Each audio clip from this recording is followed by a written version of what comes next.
কিছুদিন পূর্বে আমি এসিটার আপনাদেরকে একটা কাজ দেখাইছিলাম যে এটাতে এরর কোড আসে ইসি। এটা হলো আপনার একটা মিডি এসি, দেখুন আপনারা, এই যে দেখুন মিডি এসি। তো এটাতে আপনার দুইটা সুইচ রয়েছে, আপনার এলপি এইচপি। মানে এই সুইচগুলা অনেকে হয়তো বা জানেন, আবার নিত্য নতুন যারা কাজ শিখতেছেন অনেকে হয়তো বা আবার জানেন না। মানে এটাতে ইসি এরর কোড আসার কারণ হলো এটাতে গ্যাস প্রেশারটা আপনার লো আছে।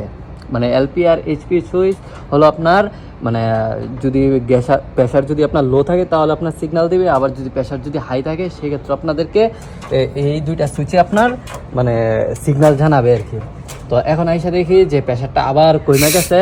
তো হয়তোবা মানে কোনো দিক দিয়ে আপনার মানে যে এসিটা লাগাইছে কিছুদিন পূর্বে আর কি এসিটা লাগাইছে, তো এখন চেক দিতেছি আবার যে হয়তোবা কোনো দিক দিয়ে আপনার নাট মানে আপনার লুজ হয়ে আছে, যার কারণে আপনার প্রেশারটা লো মানে লো প্রেশারে আর কি দেখাচ্ছে।